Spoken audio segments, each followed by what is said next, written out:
Was there a continuity mistake, or was there something else going on? Also, how did we film that scene? Season 6, episode 12 of Gilmore Girls. Touch my finger if you've heard this before. Hi, I'm Valerie Campbell. I was the key set costumer on Gilmore Girls, and I share a lot of fun facts from behind the scenes, which are only possible when you touch my fingers down here.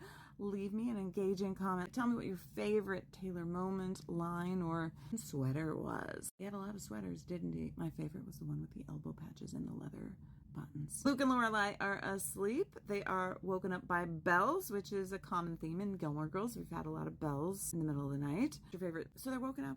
They think they are hearing ghosts, but instead it is actually Kirk yelling, "Town meeting!" They get up. They go down. They have their coats on over their pajamas. Everyone else also has their coats on over their pajamas. We are then confronted with Taylor Dosey on the screen. He is on a bunk bed in his nephew's room, and he calls a town meeting at 3 a.m. Why? Is this a continuity mistake? Is the time 3 a.m. a mistake? No, it is not a mistake. It's just a joke. But how do we film that scene? There is something really fun and interesting about the way we filmed this scene, which was Taylor Dosey was actually next door.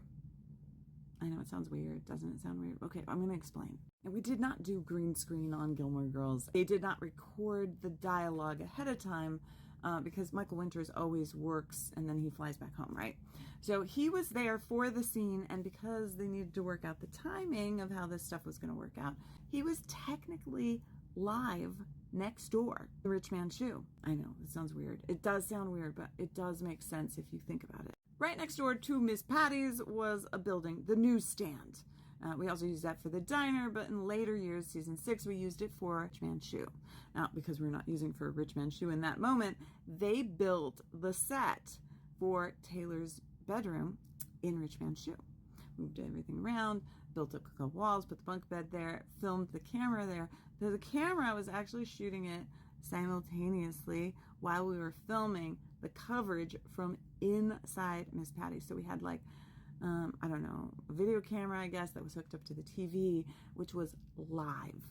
Everything was live that we were shooting with Taylor. And so they were able to do reactions, and he was able to be part of the scene. Now, the way scenes work in Gilmore Girls normally is we would, in the town meeting, is we would shoot all the stuff in the town meeting towards the town, and then we would always flip it towards Taylor. In order to shoot Taylor's coverage, the banter between everyone needed to happen in real time. As far as him waking up in the middle of the night, calling this town meeting, and it being 3 a.m. and the kid being awake, well, that's just, because have you ever slept at someone's house and they have a kid and you've literally displaced a kid out of their own bed? They're pissed. They might pretend to be asleep, and then all of a sudden in the middle of the night they'll wake up, and of course he can't get back to bed because he's Taylor, and he's like, no, we've got business to do. This thing, I am going to call the town meeting. And it's just persnickety Taylor.